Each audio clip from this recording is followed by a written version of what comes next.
તો તમે જેને આપવા મથો છો એમના નામની પાછળ લોહિયાળ જંગના ઇતિહાસ લખેલા છે.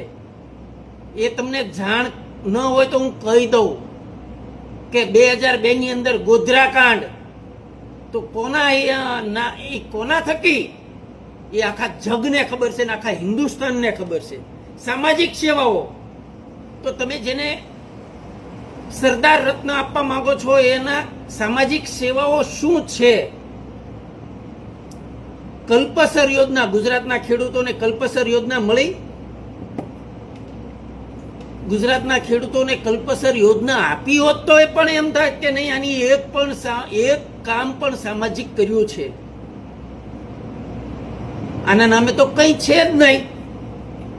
રાષ્ટ્રીય એકતા, આની એવો કોઈ પણ રાષ્ટ્રીય એકતા નો ભાવ દર્શાવ્યો? હિન્દુસ્તાનના અલગ અલગ રાજ્યને અલગ અલગ પ્રોત્સાહન આપવામાં આવે છે. બંગાળની અંદર મોટા મોટા વાયદાઓ આપ્યા કે 1 બાટલો સિલિન્ડર ફ્રી, ખેડૂતોને એટલું આપવામાં આવશે, ખેડૂતોની સબસિડીઓ માફ કરવામાં આવશે, ખેડૂતોના દેવા માફ કરવામાં આવશે, મહિલાઓના ખાતાની અંદર 3,000 રૂપિયાથી લઈને ઘણું બધું એમની માટે પ્રોત્સાહન આપવામાં આવે. એટલે જે રાજ્યની અંદર જે ચૂંટણી હોય ને એમને એવા વાયદાઓ આપવામાં આવે છે. દિલ્હી